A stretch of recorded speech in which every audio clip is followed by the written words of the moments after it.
नहीं, उसका अंतर क्या होता है मैं आपको बताना चाहता हूं। 15 अगस्त 2016 को जब प्रधानमंत्री जी ने लाल किले की प्राचीर से पहली बार बलूचिस्तान का मुद्दा उठाया, उस दिन मैं शाम को एक अंग्रेजी चैनल पर डिबेट में था, मैं पहले भी बता चुका हूं और आप जाके चेक कर सकते हैं। उस समय वह टाइम्स नाउ पे उस समय अर्णब गोस्वामी वाली ही डिबेट में था। अब वहां वॉशिंगटन डीसी से एक बलूच नेता बैठे हुए थे, अहमद मुफ्ती खान, और पाकिस्तान की तरफ से जनरल शफकत सईद थे। अब उसने ये कहा, बलूच नेता ने जो अमेरिका से बैठा था, कि इन दिस इंटायर रीजन, यानी रीजन जिसमें पाकिस्तान है, कहता है every country is having an identity, history and culture. उसने कहा कजाक से कजाकिस्तान है, उज्बेकों से उज्बेकिस्तान है, अफगानों से अफगानिस्तान है, बलूचों से बलूचिस्तान है। Then he said if there is any one fake country in this region which is having no identity and history, that is Pakistan. अब ये सुनने के बाद जो पाकिस्तान के प्रतिनिधि थे वो थोड़ा से नाराज हुए। उन्होंने कहा what you are saying, it means you are not Pakistani. अब देखिए बलूच नेता क्या कहता है, yes we are not Pakistani, we are Baloch. तो वो कहता है कि पाकिस्तानी नहीं तो आर यू हिंदुस्तानी। अब सुनिए आगे वो क्या कहता है, कहता है yes we are Baloch, we are not Pakistani and we are Hinglaj Mata की संतान है। देखिए हिंगलाज माता का मंदिर बलूचिस्तान। अब सुनिए इसके बाद तो उसका आपा खो जाना स्वाभाविक था। अब वो अंग्रेजी चैनल में हिंदी पे आ गया, अब वो अबे तबे पे आ गया और उसने कहा अबे हिंगलाज माता क्यों, फिर भारत माता ही बोल दे। अब इसके बाद उस बलूच नेता ने बोला हां मैं फिर, उसने भी हिंदी में बोला, हां मैं फिर कहता हूं हम बलूच हैं, हम पाकिस्तानी नहीं हैं, हम हिंगलाज माता की संतान हैं और मुझे यह कहने में कोई गुरेज नहीं है, भारत माता की जय। वैसे ये बोलने के बाद उस डिबेट में क्या हुआ होगा आप समझ सकते हैं। फिर उनमें और पाकिस्तान के प्रतिनिधि में ऐसी लड़ाई हो गई कि हम लोग तो गायब हो गए। परंतु मैं ये कहना चाहता हूं कि ये ऐसा सूत्र है कि राजनीतिक दृष्टि से वो हिस्सा किसी के भी पास चला जाए, आपकी भावना, संस्कृति और संस्कार से जुड़ा रहता है। इसीलिए जो हमारा कॉन्सेप्ट है पॉलिटिको टेरिटोरियल नेशन, यानी भू राजनीतिक राष्ट्र नहीं। राज्य वो है जो एक जमीन का हिस्सा एक पॉलिटिकल पावर से गवर्न होता है, राष्ट्र वो है जो श्रद्धा के एक केंद्र से गवर्न होता है। उसमें वह हिस्सा किस पॉलिटिकल पावर के पास है उससे ज्यादा यह महत्व होता है कि आप उसके साथ किस तरह जुड़े हुए हैं।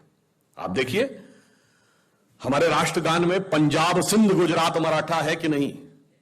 सिंध तो हमारा राजनीतिक राष्ट्र का हिस्सा नहीं है पर हमारे सांस्कृतिक राष्ट्र का हिस्सा है। ननकाना साहब, करतारपुर साहब हमारे पॉलिटिकल टेरिटरी का हिस्सा नहीं है पर हमारे कल्चरल नेशनलिज्म का हिस्सा है। सिंधु घाटी की सभ्यता, जिसे सिंधु सारस्वत सभ्यता कहते हैं, उसका बहुत बड़ा इलाका पाकिस्तान में चला गया। क्या कोई उसको पाकिस्तान का कल्चर मानता है? कोई पढ़ाता है उसमें हिस्ट्री में? इंडियन हिस्ट्री में पढ़ाया जाता है। गांधार आज हमारा पॉलिटिकल टेरिटरी का हिस्सा नहीं है मगर गांधारी हमारी संस्कृति का हिस्सा है। इसलिए मैं कहता हूं हमारी संस्कृति का व्याप क्या है इसे समझना चाहिए और उसका प्रभाव क्या है यह भी समझना चाहिए। मैं आपसे यह पूछना चाहता हूं कि हमारी संस्कृति की महानता जानते क्या है? बाकी दुनिया में जितने धर्म और संस्कृति हैं उसमें सिर्फ उस धर्म और संस्कृति को मानने वाले उसको मानते हैं। हमारे यहां जो यदि हिंदू को एक रिलीजन माने तो हिंदू तो धर्म है, तो जो उसको नहीं भी मानते यानी उस धर्म के या उस पंथ के या उस पद्धति के अनुयायी नहीं है वो भी हमारे प्रतीक को अपना मानते हैं। अगर मैं आपसे पूछूं दुनिया में एक देश बताइए जिसका राजा टाइटल होल्ड करता हो किंग रामा, वो है थाईलैंड, जहां का राजा टाइटल होल्ड करता किंग रामा द 10th। आप सब यहां भगवान गणपति की पूजा करते हैं, कोई एक देश बताइए जिसके नोट के ऊपर गणपति का चित्र हो, तो वो भारत नहीं है, वो है इंडोनेशिया जो दुनिया का सबसे बड़ा मुस्लिम देश। यदि आपसे पूछूं कि कोई एक देश बताइए जहां की फर्स्ट लेडी आज भी ये मानती हो कि उनकी वंशावली भगवान राम से शुरू होती है, तो वो है साउथ कोरिया, जहां 60% लोग अपने को नास्तिक मानते हैं। हरे रामा हरे कृष्णा मूवमेंट एक दौर में यूरोप में रहा हो या आज इस्कॉन का मूवमेंट हो, इसमें से कोई भी न भारत सरकार या भारत की किसी भी सरकार के द्वारा समर्थित है, न किसी हिंदू समाज के द्वारा स्पॉन्सर्ड है, परंतु वह पूरे क्रिश्चियन यूरोप से लेके मुस्लिम इंडोनेशिया तक और थाईलैंड से लेके नास्तिक साउथ कोरिया तक सब के सब उस प्रतीकों को मानते हो। तो मैं चुनौती से कहता हूं, कोई दूसरी संस्कृति, धर्म, संप्रदाय बता दीजिए जहां उसको न मानने वाला भी उतनी ही श्रद्धा रखता हो जितना कि आप रखते हैं। कभी बैंकॉक में जाइए तो जो थाईलैंड के राजा का पुराना महल दिखाया जाता है, उसके चारों तरफ 256 गरुड़ बने हैं, और गाइड से पूछिए गरुड़ क्यों बने हैं, तो कहता है in our culture king is considered as incarnation of Hindu god Vishnu, and since Garuda is the vehicle of Vishnu, so entire palace is designed in such a way as if it is situated on the back of Garuda. आप बताइए, ये हमारा विस्तार। और इतना ही नहीं, अगर आपने कभी ध्यान दिया हो तो जाके देखिएगा, मंगोलिया में जितने बड़े बड़े मकबरे हैं, इंक्लूडिंग चंगेज खां का मकबरा, नेट पे जाके फोटो ही देख लीजिएगा, उसके बाहर त्रिशूल और श्रृंगी दोनों लगे हैं। क्यों? कभी पूछिए कि मंगोलों का धर्म क्या था, तो इतिहास जब पढ़ाते तेंद्रिन था। अरे भाई, तेंद्रिन कुछ नहीं था, तंत्र का ही अपभ्रंश तेंद्रिन था, और तंत्र के देवता शिव हैं, इसीलिए वहां पर त्रिशूल आपको दिखाई पड़ता है। मंगोलिया की संसद के ऊपर सबसे बड़ी मूर्ति आप देखेंगे, एक विशाल घोड़े की मूर्ति है। वो घोड़ा कौन है? मोदी जी पहले देश के प्रधानमंत्री थे जो मंगोलिया गए, वरना आज तक कोई प्रधानमंत्री मंगोलिया गया ही नहीं था। तो वहां के प्रधानमंत्री ने लौटते समय मोदी जी को क्या भेंट किया? एक घोड़ा। वहां घोड़े की जो, इसीलिए घोड़ा वहां बड़ा पवित्र माना जाता है, इसीलिए संसद के भवन के ऊपर घोड़े की मूर्ति बनी है, और उस घोड़े का नाम है कनथक। और कनथक किसके घोड़े का नाम था? भगवान बुद्ध के घोड़े का नाम कनथक था। जैसे महाराणा प्रताप के घोड़े का नाम चेतक था, वैसे भगवान बुद्ध के घोड़े का नाम कनथक था। अब आप सोचिए कितना व्याप हमारा दुनिया के भिन्न भिन्न क्षेत्रों में है, और इससे हमें समझ में आता है कि हमारा स्पेस में वैक्यूम, स्पेस में प्रभाव कितना है। और इतना ही नहीं है, स्पेस में हम इस धरती तक सीमित नहीं है, हम वो पहली संस्कृति हैं जिसने तारों की भाषा दुनिया को सिखाई, जिसने नक्षत्रों को संज्ञा दी, जिसने आकाश से गंगा निकाली, और जिसने सागर पर सेतु बनाया। मैं तो यह भी पूछना चाहता हूं मेरे भाई, जिन लोगों को लगता हो कि यह कल्पना है, वैसे तो वो आपके अज्ञान के कारण कल्पना लगती, जैसे बहुत सी चीजें विज्ञान की आज से 100-150 साल पहले कल्पना लगती थी, पर उनसे पूछ लो कि भाई ऐसी कल्पना भी तुम क्यों नहीं कर पाए? उसके लिए भी तो इतनी विराट दृष्टि चाहिए कि आप आकाश गंगा तक सोच सकें। तो इससे आप समझिए कि स्पेस में हमारा विस्तार कहां तक था। अब टाइम पे आइए, अभी 2 महीने पहले हम लोगों ने अपना नववर्ष मनाया, तो अभी क्या चल रहा है? ईस्वी संवत 2021। तो किसी का 2021 चल रहा है, किसी का 1400 से चल रहा है। हमारा वैसे टेक्निकली ही सबसे पुराना है, 2071। उससे पहले 5100 से अधिक युधिष्ठिर संवत, और हमारा सबसे पुराना संवत क्या है? ब्रह्म संवत, जो 1,97,40,40,28,000 कुछ 100, मुझे एग्जैक्ट फिगर नहीं याद है, वहां तक 1.97 बिलियन ईयर्स। बाकी दुनिया में कोई भी सभ्यता 1000 से ऊपर नहीं जा पाई। किसी संस्कृति में कहा गया 14,000 साल पहले दुनिया बनी, किसी ने कहा 7,000 साल पहले दुनिया बनी, किसी ने कहा 30,000 साल पहले दुनिया बनी। कोई 1 लाख तक भी नहीं पहुंचा, और हम 1.97 बिलियन तक पहुंचे। और इसकी प्रामाणिकता क्या है, इसकी वैज्ञानिकता क्या है, इसका प्रमाण देता है दुनिया का सबसे बड़ा कॉस्मोलॉजिस्ट कार्ल सेगन। और ये कार्ल सेगन कोई छोटा मोटा आदमी नहीं था। आप में से जो लोग विज्ञान में रुचि रखते होंगे उनको पता होगा कि first man made object which has gone beyond solar system, सौर मंडल के परे जाने वाला पहला मानव निर्मित उपग्रह वॉयेजर है, जो 1978 में छोड़ा गया था। उस वॉयेजर में एक संदेश अंकित किया गया, उसमें चित्र भी बने हैं, भाषाएं भी लिखी हैं, तरह तरह की वॉइस रिकॉर्डिंग भी है। उस संदेश को जिस कॉस्मोलॉजिस्ट ने बनाया उसका नाम है कार्ल सेगन। तो आप समझिए वो कितना बड़ा और कितना महत्वपूर्ण व्यक्ति था। और कार्ल सेगन लिखा है, only the ancient cosmological calculations of Hindus matches with the modern scientific calculations because they went to the billions. और आज हम मानते हैं कि 4.5 बिलियन ईयर है अर्थ की आयु, 1.97 बिलियन हमारे यहां मानी गई. कार्ल सेगन कहता others were not able to even reach 100,000 and Hindus have calculated up to billions. तो अब ये एक वैज्ञानिक कह रहा है कि हमारा टाइम में कितना लंबा व्याप है और स्पेस में कितना लंबा व्याप है. तो आपको यह समझना चाहिए कि जिसे हम सांस्कृतिक राष्ट्रवाद कहते हैं वो कितना गहरा और गंभीर है. अब मैं आपसे कभी पूछूं कि दुनिया में सभी धर्म संस्कृतियां दावा करती हैं कि हमारे पास बिल्कुल अलग विचार है, हमने बड़ा अच्छा विचार दिया है. अगर हम आपसे पूछें कि हमारी संस्कृति में ऐसा क्या है जो दूसरे में नहीं है, बहुत से लोग कहेंगे साहब उसमें बड़ा सदाचरण की बात कही गई, नैतिकता की बात कही गई. तो लोग कहेंगे ठीक है भाई, दूसरी जगह भी कही गई, शायद कोई फॉलो करता है या नहीं करता. पर मैं अगर आपसे पूछूं कि वो चीज बताइए जो हमारे यहां लिखी और दूसरी जगह लिखी ही नहीं है, वो क्या है? आप सबने नाम सुना होगा Vedic mathematics. Have you ever heard of mathematics as a part of religious text? ये सिर्फ हमारे यहां है. गणित धार्मिक पुस्तक का हिस्सा है. Ayurveda medical science, it is globally accepted as a structured medical science. By name itself is a part of Vedas. Medical science धर्म ग्रंथ का हिस्सा हो, गणित धर्म ग्रंथ का हिस्सा हो, ये दुनिया में कहीं नहीं. बाकी जगह विज्ञान और गणित का धर्म से संघर्ष है. हमारे यहां वो धर्म ग्रंथ से उद्भूत हो रहे हैं. ये फंडामेंटल डिफरेंस है हमारे और उनके बीच में. और इतना ही नहीं, मैं कभी आपसे, आप लोगों ने ध्यान दिया हो अगर गणित की जो खोज है, वैसे तो बहुत सारी चीजें थी जो अंग्रेजों के आने के बाद छुपा दी गई. क्वाड्रेटिक इक्वेशन हो, अलजेब्रा हो, ट्रिग्नोमेट्री हो, ये सारी चीजें.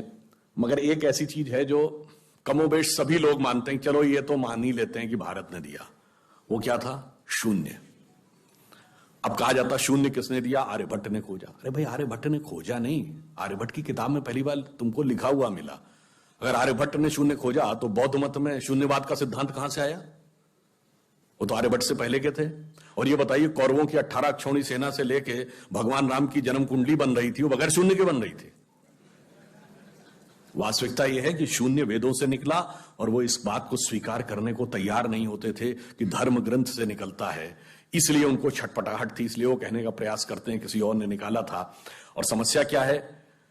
हमारे यहां तो भगवान राम की जो कुंडली निकली है वो जब नासा के प्लैनेटोरियम सॉफ्टवेयर में डाली गई तो 7114 समथिंग बीसी की डेट निकल आई. अब बताइए, वैसे तो मैं नहीं मानता कि वो डेट सही है, उसके अंदर नक्षत्रों का कैलकुलेशन किया जाए तो बहुत पीछे आएगा. परंतु बताइए, उन लोगों ने हमको समझा दिया कि हम अवैज्ञानिक हैं और हम अंधविश्वासी हैं, जिनमें किसी एक के यहां लिखा है कि धरती चपटी है और एक के में लिखा धरती चारों तरफ सूरज घूमता है. और ऐसे महान ज्ञानदेव पाड़े लोगों ने हम लोगों को समझा दिया कि हम अनसाइंटिफिक थे और धरती को चपटी और धरती को इस सौरमंडल का केंद्र कहने वाले लोग वैज्ञानिक थे. आज भी जब सूर्य ग्रहण या चंद्र ग्रहण होता है, आप नासा की ऑब्जर्वेटरी बताती है ना, 1950 से पहले नासा नहीं था. आप जाके पूछिए, गांव में कोने में बैठे हुए किसी पंडित से कहिए, पंडित जी पंचांग में देख के बताओ सूर्य ग्रहण कब है. और जो वो हमारा पंचांग बताता है और जो नासा की ऑब्जर्वेटरी बताती है, कभी उसमें दिन तो छोड़िए, घंटे और मिनट का भी अंतर देखा है? हमारा तो कैलकुलेशन 5500 साल से एज इट इज चला रहा है. और उसके बाद उन्होंने हमें बताया कि हम अवैज्ञानिक हैं. आज भी आप बताइए, उत्तर भारत में उतना नहीं दिखता, दक्षिण भारत के मंदिरों में जाइए, नवग्रह बने हैं तो सूर्य केंद्र में है कि धरती केंद्र में है? सूर्य के 7 किरणें होती हैं, 7 घोड़े सूर्य के बने कि नहीं मंदिरों में? अब बताइए, ऐसा हमारे दिमागों में भर दिया जाता है. हम सब ने, जिसने भी, हम लोगों ने भी विज्ञान में पढ़ा कि सबसे पहले 9 ग्रहों की खोज किसने की? केपलर ने. Kepler's law of planetary motion.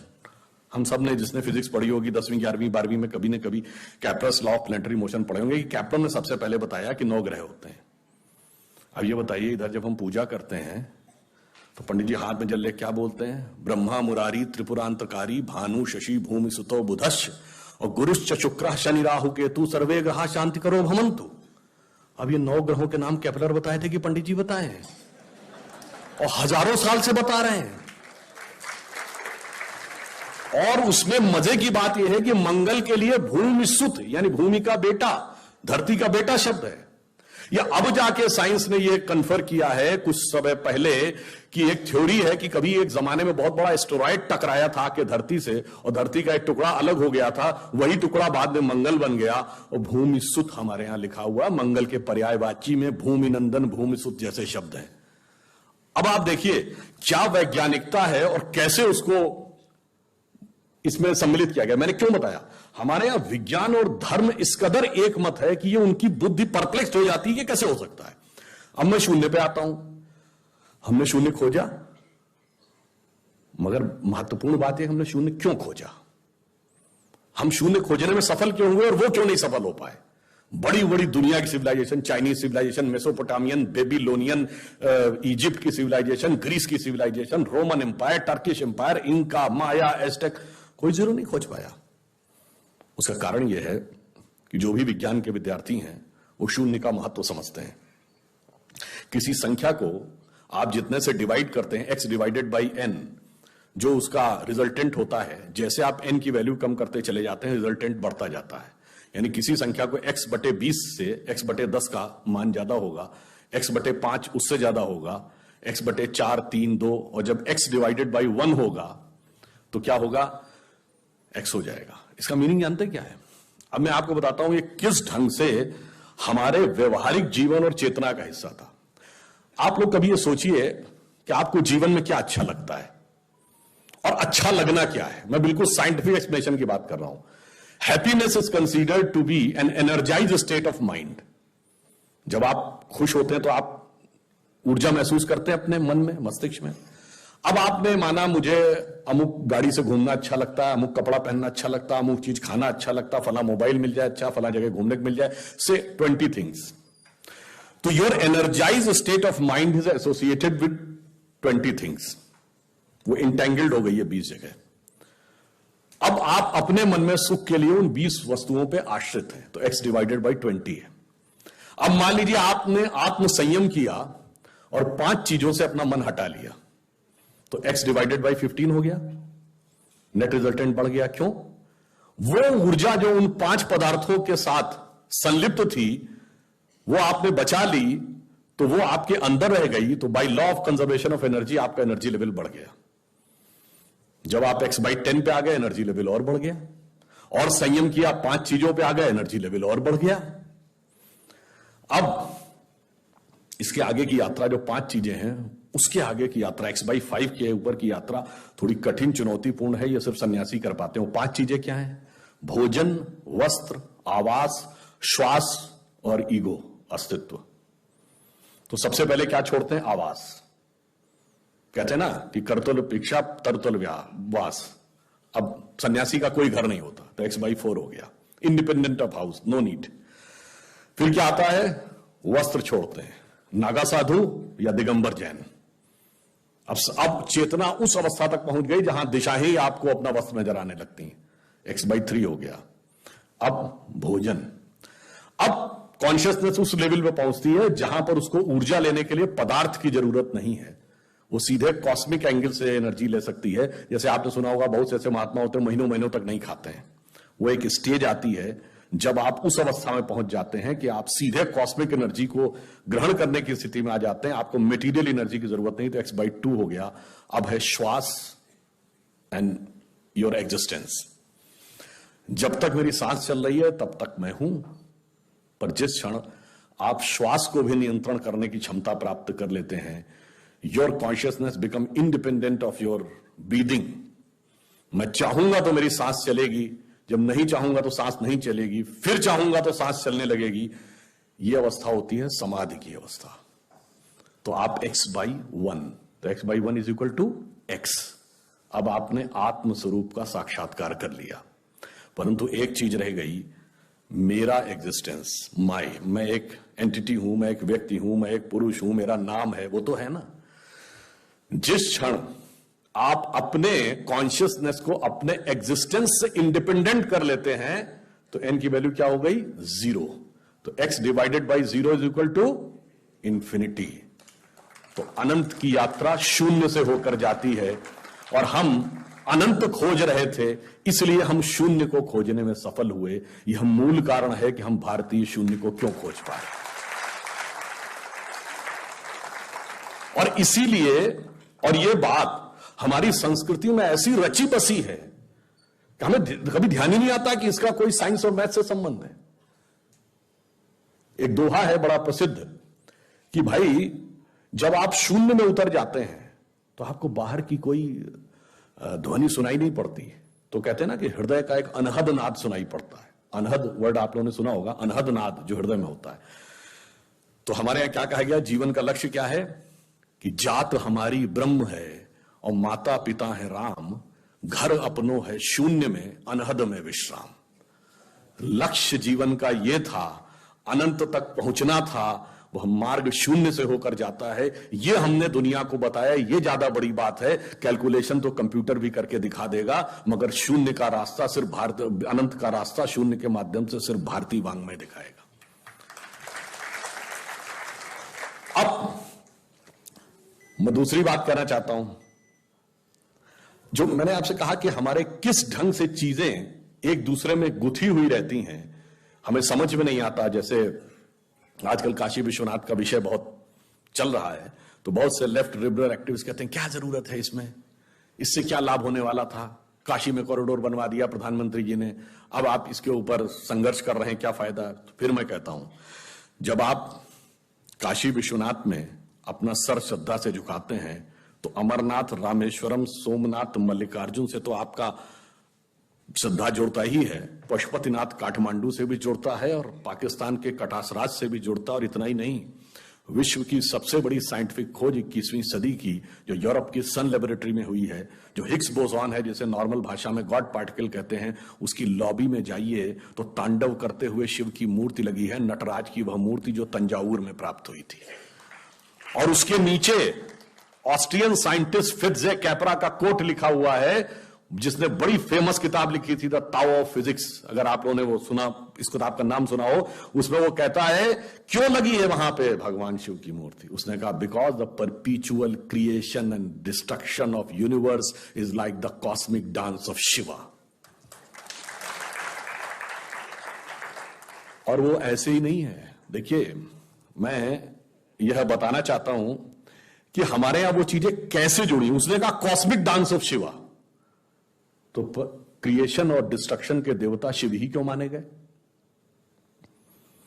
और शिव की खास बात क्या है कि उनके 3 नेत्र कहे गए हैं और कहा गया तीसरा नेत्र जब खुलेगा तो संसार भस्म हो जाता है। ठीक, और तीसरा नेत्र खोल के उन्होंने सबसे पहले किसको भस्म किया था? कामदेव को। ये कहानी नहीं है, इसमें बहुत गहरा दार्शनिक तत्व है। देखिए, इस संसार में जो आप वर्ल्डली अफेयर्स में जुड़े रहते हैं, उस वर्ल्डली अफेयर्स में जैसे आप रात में सपना देख रहे होते हैं, तो जब आप स्वप्न देखते हैं तो स्वप्न एकदम आपको रियल नजर आता है कि नहीं। अगर सपने में आपने देख लिया शेर ने आपको पकड़ लिया है, आपकी आंख खुलती तो आप पसीने से लथपथ होते, जबकि आप तो बेड पर पड़े थे। तब आपको समझ में आता है कि ना वहां पे कोई शेर था, ना वहां कोई जंगल था, ना कुछ था, आपकी चेतना भिन्न भिन्न रूपों में थी। जैसे ही आंख खुली, स्वप्न भस्म हो गया। वैसे ही इस संसार में, जैसे मैट्रिक्स मूवी में दिखाया गया है, हम जब ज्ञान का चक्षु खुलता है, इसीलिए तीसरा नेत्र यहां पे माना गया है, जब ज्ञान का चक्षु खुलता है तो ये संसार का सारा भ्रम भस्म हो जाता है। और सबसे पहले कामदेव क्यों भस्म होते हैं? यही संसार या प्रकृति के सृजन का सतत मूल कारण है। तो सबसे पहले जब काम पे विजय प्राप्त होगी, जब वह भस्म होगा, उसके बाद वास्तविक ज्ञान का साक्षात्कार होगा। शंकर जी के तीसरे नेत्र का यह अर्थ है। इसीलिए भारतीय संस्कृति में पुरुषों में तिलक और स्त्रियों में बिंदी लगाने का जो उदाहरण है, वो केवल इसलिए है कि अपने तीसरे नेत्र को ध्यान रखो, यानी जहां से knowledge, the I of wisdom, the I of knowledge, वो दिखनी चाहिए। और अब मैं आता हूं इसी बात पे। देखिए कैसे चीजें आपस में कनेक्टेड है। भगवान शंकर किस चीज के देवता माने गए? मैंने कहा तंत्र के। तंत्र सूत्र सारा शंकर ने पार्वती को समझाया। अब आप आइए, भगवान शंकर के सबसे प्रिय बेटे कौन है? गणपति। अब आपने कभी सोचा कि भगवान गणपति का जो स्वरूप है, मनुष्य का शरीर है, हाथी का सर है, चूहे की सवारी है, यह संयोजन कुछ विचित्र सा नहीं लगता? और उसके बाद भी आपने जब भी देखा होगा तो गणपति की सूंड सीधी नहीं है, घूमी हुई सूंड है। और एक ही दांत क्यों है? हाथी के तो 2 दांत होते हैं। अच्छा, अगर एक दांत भी है तो एक दांत तोड़ के हाथ में क्यों लिया हुआ है? एक ही दांत बनाते। ऐसा नहीं है, वास्तविकता जानते क्या? और वो है क्या? आपके महाराष्ट्र में अष्टविनायक हैं। आज मुझे भी राजनगांव में अष्टविनायक में से एक विनायक के दर्शन का सौभाग्य मिला। तो 8 ही विनायक क्यों है? 7 या 9 क्यों नहीं? आजकल ऐसी तो तर्क करते हैं ना, लेफ्ट लिबरल, और कई बार हमारी युवा पीढ़ी भी उसी में प्रभाव में आ जाती है। उसका कारण जानते क्या है? चाहे भगवान शिव हो या भगवान गणेश हो, उनका पूरा का पूरा जो स्वरूप है ना, वो हमारी चेतना के एक बहुत गहन स्वरूप का प्रकटीकरण है, और वो कॉन्शियसनेस का एक शिक्षा देता है, एलिवेशन ऑफ कॉन्शियसनेस का। भगवान गणेश जी के 8, जानते अष्टविनायक क्यों है? वो 8 सिद्धियों के देवता है। अणिमा, महिमा, गरिमा, लघिमा, प्राप्ति, प्रकाम, ईश्वरत्व, वशिष्ठ, 8 सिद्धियां हैं, इसलिए अष्टविनायक है। हर विनायक का स्वरूप एक एक सिद्धि देता है। और मनुष्य का शरीर और हाथी का सर क्यों है? हाथी के सर में गजमुक्ता होती है। उनका पूरा स्वरूप कुंडलिनी जागरण की प्रक्रिया का अंग है, इसीलिए सूंड उस कुंडलिनी की प्रतीक है। ब्रह्मरंध्र यहां माना गया है, इसीलिए हाथी लिया गया, जिसके गजमुक्ता होती है। माना जाता है मस्तक में एक पिनियल ग्लैंड जैसी होती है। और वह सूंड कभी नीचे नहीं है, ऊपर उठी है, क्योंकि सामान्यतः मनुष्य की जो गति होती है वो अधोगामी होती है। यानी अगर व्यक्ति को अकेला छोड़ दिया जाए, नियम कानून समाज के बंधन ना हो, तो वो पाश्विक प्रवृत्तियों की तरफ भागता है, यानी चाहेगा जबरदस्ती सब कब्जा कर लो। यह है अधोगामी प्रवृत्ति। पर जब ऊपर की तरफ आते हैं तो वो ऊर्ध्वगामी हो जाती है, इसलिए सूंड उनकी नीचे की तरफ नहीं, कर्व्ड है, यानी उस अवस्था का प्रतीक है जब आप डाउनवर्ड से अपवर्ड की तरफ जा रहे हैं। और चूहे की सवारी क्यों है? चूहा हमेशा जमीन के नीचे बिल बनाता है, यानी आपको अपनी चेतना के अंदर जाकर बैठना होगा, तब आपको यह शक्तियां क्रमशः प्राप्त होंगी। और जब आप मूलाधार, स्वादिष्ठान, अनाहत और विशुद्ध चक्र यानी 4 चक्र पार करते हैं 7 में से, अब चौथे चक्र के बाद की यात्रा संसार और ईश्वर दोनों के एक साथ संबंध से नहीं चल सकती। अब एक के साथ संबंध विच्छेद करना पड़ता है, इसीलिए हाथी के 2 दांत हैं, मगर उस स्टेज के आगे की यात्रा एक ही दांत, और वो दांत तोड़ा हुआ है दूसरा, यानी संसार से संबंध विच्छेद। अब आगे द्वैत से नहीं अद्वैत से चलेगा, तब ब्रह्मरंध्र में वह प्राप्त होगा। ये गणपति के इस विराट स्वरूप का दार्शनिक अर्थ है कि क्यों वो 8 की संख्या है, क्यों उन्होंने सूंड है, सूंड क्यों ऊपर उठी हुई है। यानी वो दर्शाता है कि अगर हमें अपनी चेतना का विस्तार करना है तो हम किस रूप में कर सकते हैं। भगवान ने वह हमें प्रतीक बताया है।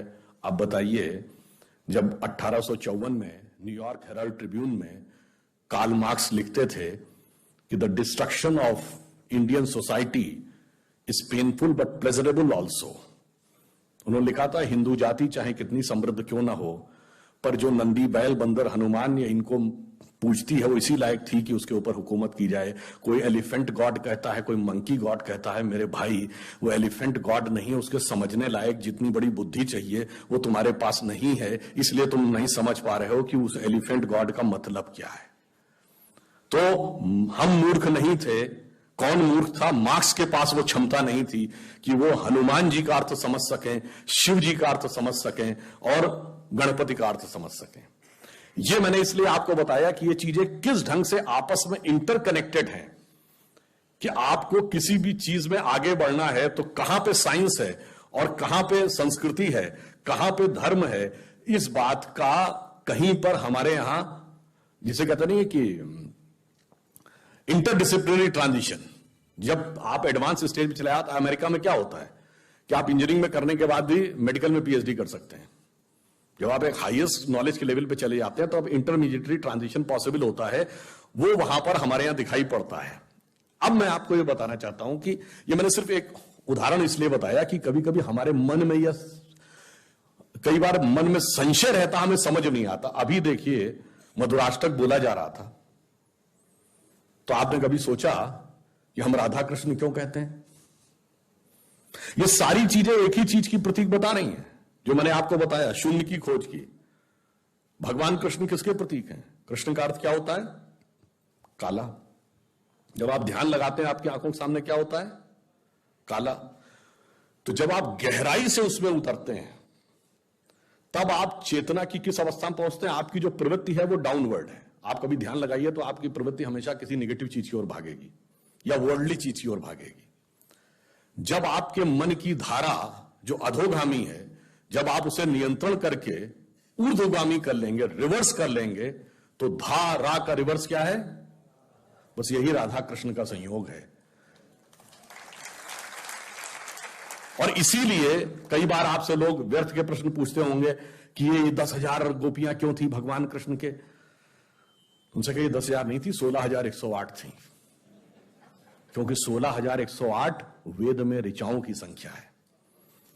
और यह दर्शाता है कि किसी एक ऋचा को माध्यम बनाकर आप गहराई से अंतर चेतना में उतरेंगे तो उसी ब्रह्मानंद की अनुभूति करेंगे जो दूसरी ऋचा के साथ दूसरे व्यक्ति को उसी ब्रह्मानंद की अनुभूति होगी। और ये बात मैं ऐसे ही नहीं कह रहा हूं, अभी सूरदास का पद मूले जी के उस प्रस्तुतिकरण में कहा गया। सूरदास ने लिखा है, वेद ऋचा भई गोपिका हरिसो कियो विहार। इसलिए वो सारी चीजें जो हमारी, मैंने सिर्फ इसे बताने का प्रयास किया कि हमारी संस्कृति की गहनता, व्यापकता और विराटता हमें समझ में आनी चाहिए, तब हमारे मन में यह कॉन्फिडेंस होगा। अब हम दूसरे विषय पे आते हैं। यह सब तो ठीक है, हमारी संस्कृति में समानता कितनी थी? गहनता, विराटता, व्यापकता तो समझ लिया, पर समानता बताइए। देखिए, पहले तो दुनिया में जितनी भी धर्म संस्कृति होती हैं वो कहती हैं धार्मिक मामले पे तुम्हें टीका टिप्पणी करने का अधिकार नहीं है, लॉजिक करने का अधिकार नहीं है, तर्क वितर्क नहीं चलेगा। तो कह दिया गया उसे मान लो, सरमन एंड प्रीसेप्ट कह दिया गया मान लो, अन्यथा नरक में जाओगे। कोई दूसरा कहता है नहीं मानोगे तो सर काट दिया जाएगा। मगर हमारे यहां वेदों के ऊपर खुले मन से शास्त्रार्थ की व्यवस्था थी। एक ही पक्ष का अद्वैत की व्याख्या शंकराचार्य अलग ढंग से करते हैं, रामानुजाचार्य द्वैत की व्याख्या करते हैं, तो निम्बार्काचार्य विशिष्टाद्वैत की व्याख्या करते हैं, और खुले मन से डिस्कशन करो। उसके बाद जो निष्कर्ष हो वो मान लीजिए। धर्म ग्रंथ पे डिस्कशन को रिकॉग्निशन सिर्फ हमने दिया, इस मामले में हम दुनिया में सबसे अलग हैं। अब आप आइए, पहली बात तो धर्म ग्रंथ में डिस्कशन हो। अब डिस्कशन करने का अधिकार महिला को, चुनौती से कहता हूं दुनिया में कोई धर्म ग्रंथ बता दीजिएगा जहां पर महिलाओं को अधिकार हो कि वो धार्मिक ग्रंथ पे टीका टिप्पणी कर सकें। वेदों में गार्गी, अपाला, लोपमुद्रा, मैत्रेयी सहित कम से कम 22 विदुषी स्त्रियों का उल्लेख है, जिन्होंने, गार्गी ने याज्ञवल्क्य के साथ, संध्या ने मेधातिथि के साथ विधिवत शास्त्रार्थ किया है। समानता का इससे बड़ा उदाहरण नहीं हो सकता। और सबसे बड़ा उदाहरण, सबसे प्रमुख शास्त्रार्थ कौन सा था? आचार्य मंडन मिश्र शंकराचार्य का। और उसकी न्यायाधीश कौन थी? मंडन मिश्र की पत्नी उभय भारती। तो भाई फिर मैं कहता हूं दुनिया में कोई ऐसी धर्म संस्कृति बताइए जिसने धार्मिक मामले में पहले तो डिस्कशन की अनुमति दी हो, फिर वह डिस्कशन की अनुमति महिलाओं को भी दी हो, और फिर यदि 2 पुरुषों में डिस्कशन हो रहा हो तो उसका चीफ जस्टिस बनने का अधिकार महिला को दिया हो। और उसके बाद हम समानता के विरोधी थे। और यह बात सिर्फ ऐसे हवा में नहीं है। दुनिया में जितने भी बड़े धर्म होते हैं उसकी जो पराकाष्ठा है उसके सोच की, वो उसके द्वारा की गई ईश्वर की परिकल्पना में होती है। दुनिया में जितनी भी संस्कृतियां हैं उसमें ईश्वर सिर्फ पुरुष है। ईश्वर तत्व में स्त्री तत्व का कोई स्थान नहीं है। There is no feminine element in God, God is only masculine. सिर्फ हमारे यहां अर्धनारीश्वर है। भगवान शंकर में स्त्री और पुरुष दोनों तत्व मिले हैं, और सिर्फ समान ही नहीं है, उनकी परिभाषा कितनी सुंदर की है। जो कालिदास ने रघुवंश में लिखा है कि वागार्थमि संपृक्तो वागार्थमि प्रतिपतये जगतः पितरो वंदे पार्वती परमेश्वरो, अर्थात शब्द और अर्थ दोनों से मिलकर जैसे कविता बनती है, वैसे स्त्री तत्व और पुरुष तत्व से मिलकर यह संसार की सृष्टि अर्धनारीश्वर भगवान शंकर ने शंकर पार्वती के रूप में की है। खाली शब्द से कविता नहीं होती अगर अर्थ ना हो, और अर्थ तब तक व्यक्त नहीं हो सकता जब तक शब्द ना हो। तो आप सोचिए इस प्रकार की समानता। अब चलिए आप कहेंगे चलो भाई ये तो था आपका आइडियोलॉजिकल रहा होगा, ये प्रैक्टिकल कहां था। तो अब मैं बताता हूं, विश्व की डॉक्यूमेंटेड हिस्ट्री में सबसे पहले महिला रूलर कौन हुई? 4th सेंचुरी में गुप्त काल में प्रभावती गुप्त ने शासन किया। उसके बाद के काल में मध्यकाल आते आते कित्तूर की रानी चेन्नम्मा, अहिल्याबाई होलकर, रानी दुर्गावती, रानी लक्ष्मीबाई तो बहुत हुई। इस दौर में आप बताओ तुम्हारे यहां कितनी हुई, कितनी रानियां हुई बताओ? मैं तो कई बार एक बच्चों के बीच में गया, जब वो कहने लगे तो उन दिनों जब बाजीराव मस्तानी फिल्म आई थी, वैसे उसके बहुत से कथानक के बहुत पक्ष से हम सहमत नहीं है, पर मैंने उनको एक उदाहरण दिया।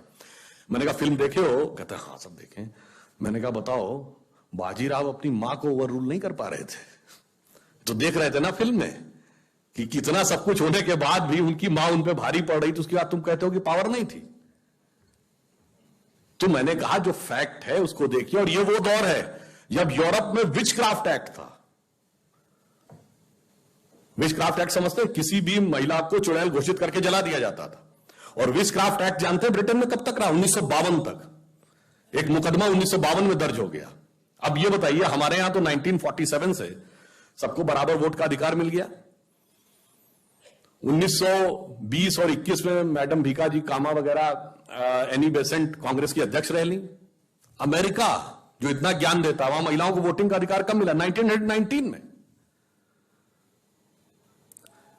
खाता खोलने का अधिकार 1950 के बाद मिला, उससे पहले बैंक में खाता नहीं अकेले खोल सकती थी।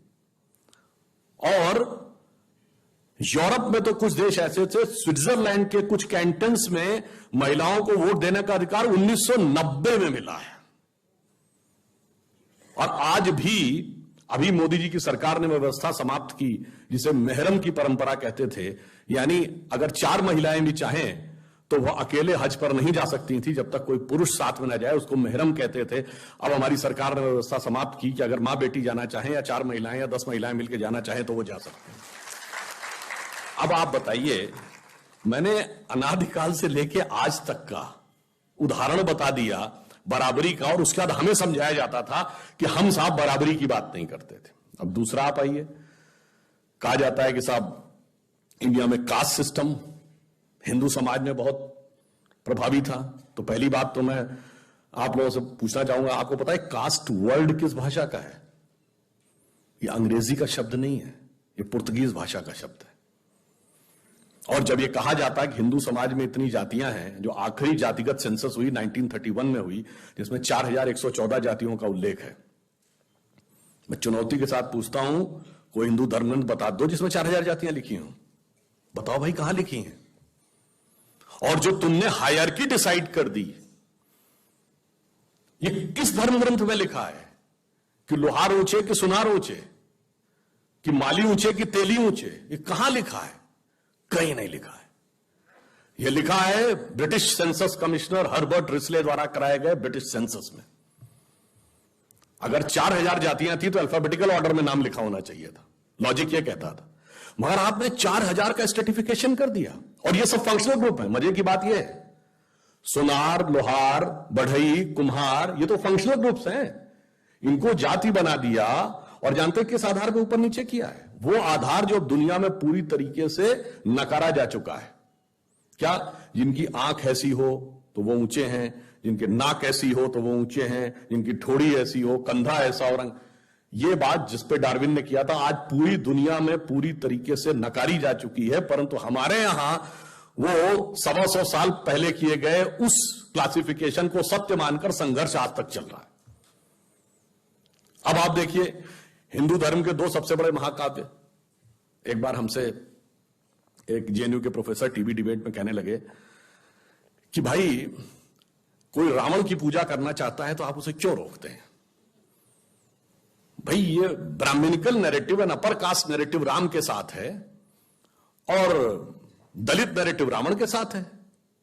आप उसको क्यों फोर्स करना चाह रहे हैं अपर कास्ट नैरेटिव? मैंने कहा महाराज क्या बोल रहे हैं आप?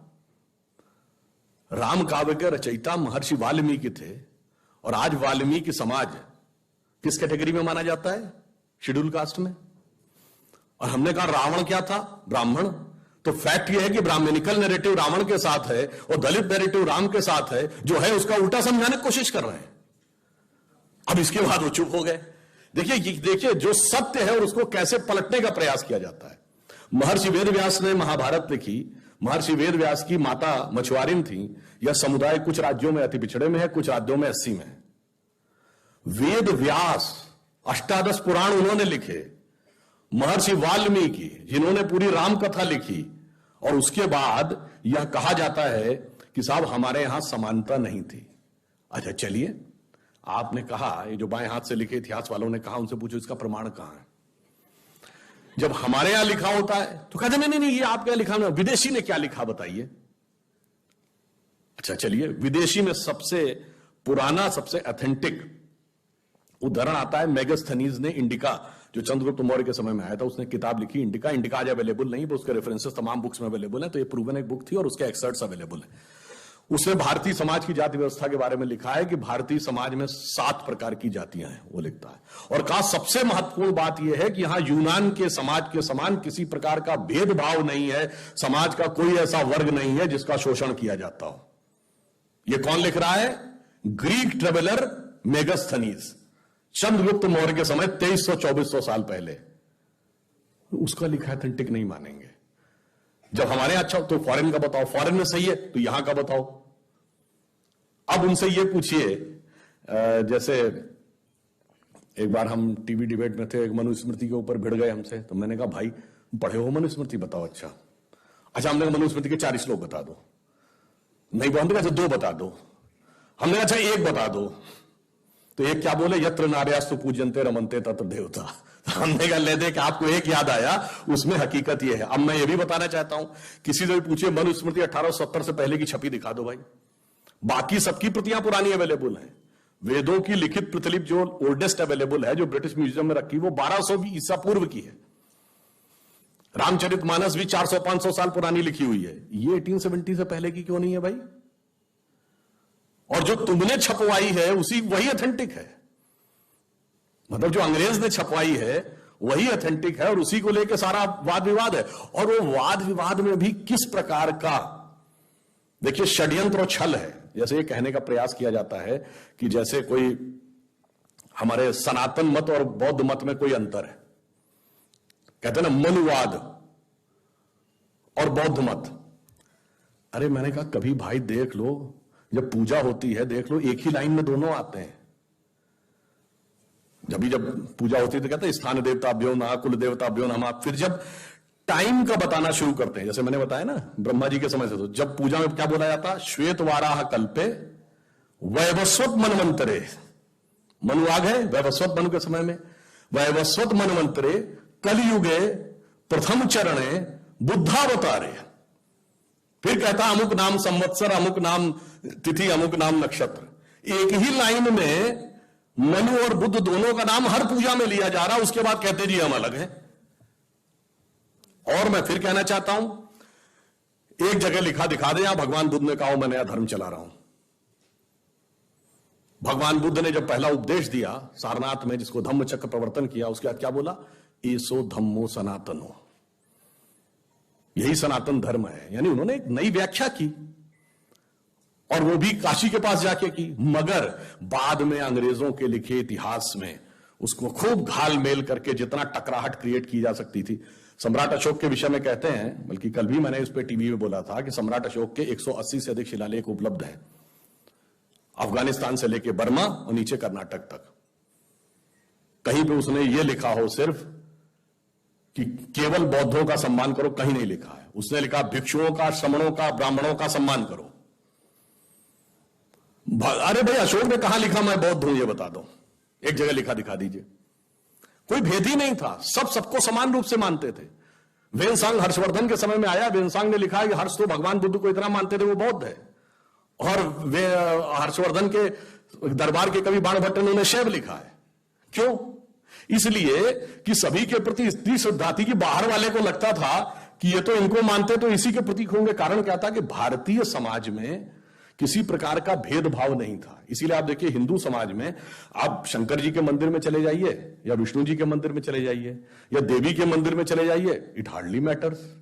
आप जैन मंदिर में चले जाइए, आप बौद्ध स्तूप में चले जाइए, आप गुरुद्वारे में चले जाइए, कोई मतलब नहीं है। यहां तक कि हम मजार पे भी चले जाते हैं तो भी कोई आपत्ति नहीं करता है। प्रॉब्लम है सीमेटिक रिलीजन्स में कि अगर आप चर्च में गए तो आप मस्जिद में नहीं जा सकते, मस्जिद में गए तो अगर आप चर्च में गए तो आप धर्म से बाहर हो जाएंगे। ये जो सीमेटिक थॉट था रिलीजन का, उसको जब सुपर इंपोज करने की कोशिश की गई हमारे व्यापक उस पर, तो शायद मैं ये भी मानता हूं उनसे गलती हो गई होगी समझने में। तो वो ये मानते हैं जो एक को मानता है एक ही को मान सकता है, मगर हमारे यहां माना जाता था कि एक के साथ हम बहुतों को मान सकते हैं। तो हमारे यहां एक बड़ा एक व्यापक स्वरूप था। उस व्यापक स्वरूप को कई बार समझने में गलती और समझने के बाद कुछ जगहों पे गलती और कुछ जगहों पे बहुत जानबूझकर जो षड्यंत्र रचने का प्रयास किया जाता है वह था। और इसके बाद अब मैं आपको, ये तो चलिए हुआ सांस्कृतिक बात, अब एक यथार्थ व्यवहारिक बात बता देता हूं। आपसे पूछूं आज से 200 साल पहले भारत में साक्षरता दर क्या थी?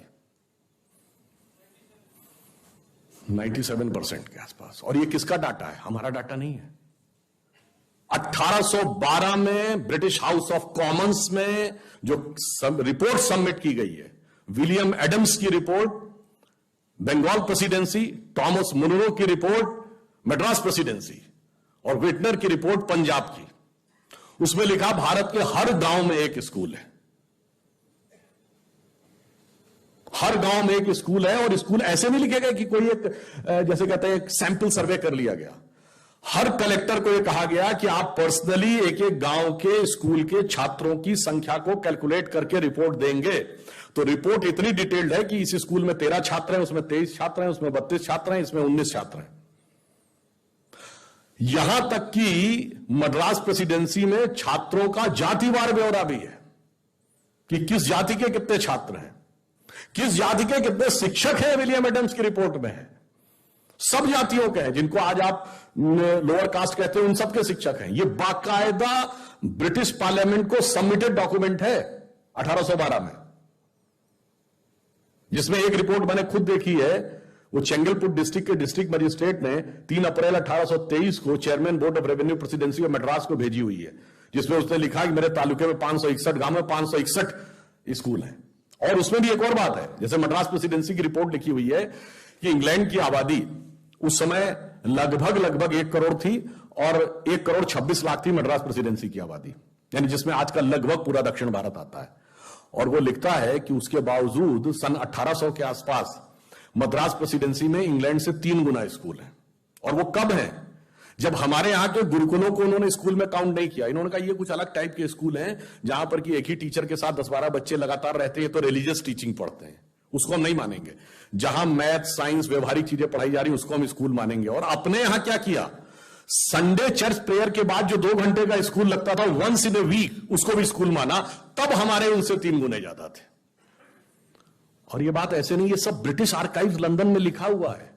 और ये बात मैं ऐसे ही नहीं बोल रहा हूं, अगर किसी को आपत्ति है तो मैं चुनौती के साथ कह रहा हूं, ये बात 1929 में जब राउंड टेबल कॉन्फ्रेंस में गए हैं तो रॉयल सोसाइटी लंदन में महात्मा गांधी ने बोली है।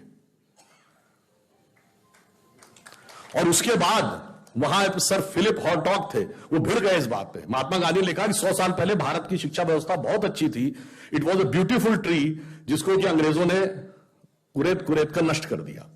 अब वो भिड़ गए, नहीं आप ऐसे कैसे कर सकते हैं। खूब डिस्कशन हुआ, उन्होंने गांधी जी का इंटरव्यू लिया। उसके बाद गांधी जी ने कहा मैं आपको इसका, उन्होंने कहा मुझे इसका वो चाहिए डॉक्यूमेंट्री एविडेंस। गांधी जी ने कहा डॉक्यूमेंट्री एविडेंस देंगे।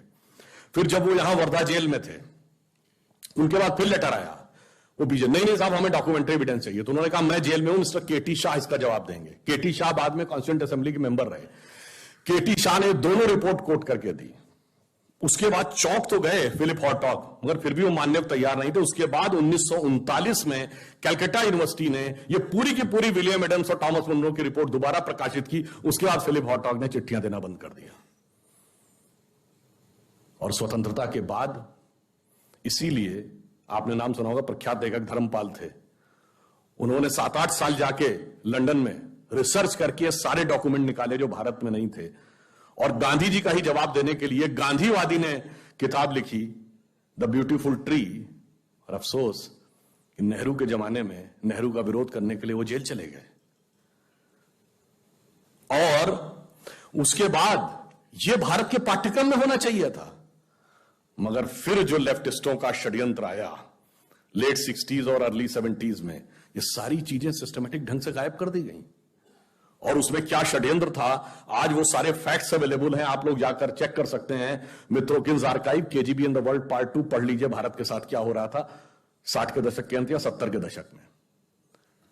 एक रशियन केजीबी का एजेंट था यूरी बेजमेनेव, जो 70 के दशक में भारत में पत्रकार बनकर रहता था। उसने लिखा है कि कैसे भारतीय संस्कृति को तोड़ने का बाकायदा एजेंडा दिया गया था, और उसने कहा था वो एजेंडा देने के लिए हमें उसको स्टडी करना था। मैंने स्टडी की तो मैं उसका मुरीद हो गया, और ये मेरे लिए इतनी खतरनाक बात थी कि अगर ये बात लीक हो जाती तो मुझे तुरंत निपटा दिया जाता।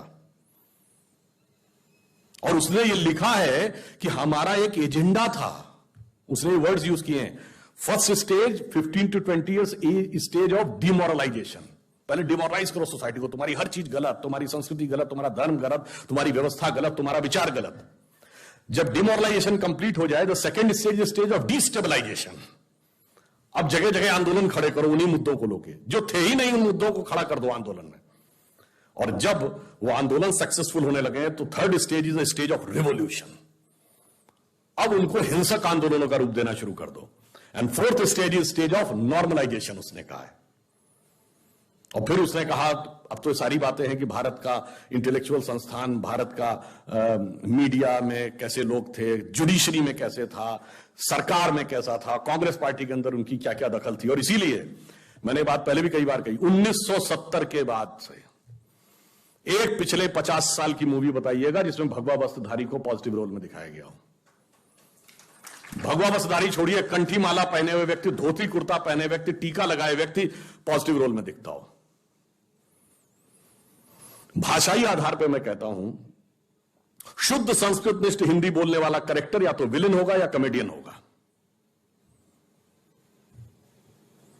कभी आपका ध्यान ही नहीं गया होगा इसकी तरफ। जैसे ये बात मैंने पहले भी एक बार बोली थी, शायद आप लोगों ने उसमें कभी वीडियो देखा हो। विनोद खन्ना जी का देहांत हो गया। बहुत पुरानी उनकी एक फिल्म थी ना, जिसका गाना था, प्रिय प्राणेश्वरी यदि आप हमें आदेश करें तो प्रेम का हम श्री गणेश करें। इसमें कौन सी हंसने वाली बात थी, मगर उसका पूरा चित्रण एक कॉमेडी के रूप में किया गया। शुद्ध हिंदी बोलना, संस्कृतनिष्ठ भाषा बोलना कॉमेडी का पात्र है। और इब्तिदाई इश्क में हम सारी रात जागे, अल्लाह जाने क्या होगा आगे, ये अच्छा गाना था। अगर हमें टफ इंग्लिश या टफ उर्दू के वर्ड आए तो हम इंफीरियरिटी कॉम्प्लेक्स में आ जाते हैं कि हमें नहीं पता, हमें सीखना चाहिए। और जरा सी शुद्ध हिंदी बोल दी जाए तो हम उसके ऊपर चढ़ जाते हैं, क्यों भाई ऐसी शुद्ध हिंदी क्यों बोल रहे हो, साधारण बोलो, हिंदुस्तानी बोलो। ये सब हमारे दिमागों में भरा गया। और ये मैं आपसे कैसे बताना चाहता हूं, इसको कभी आप गौर करिएगा। 57 की मूवी है मदर इंडिया, उसका जो विलन है कन्हैया लाल, जो फिल्म में सुक्खी लाला बना है, वो जिस सीन पे नरगिस रेप अटेम्प्ट कर रहा है उससे पहले देवी जी की आरती कर रहा है। 1985 की मूवी है राम तेरी गंगा मैली, उसमें जब वो हीरोइन जाती है और बनारस के घाट पर एक पंडित जी से वो मांगती है मदद, तो उसको घर ले जाते हैं और उस पर रेप का अटेम्प्ट करते हैं और उसके बाद ओम नमः शिवाय बोलते हैं। 2010 की मूवी है दबंग, जिसका विलन है छेदी सिंह।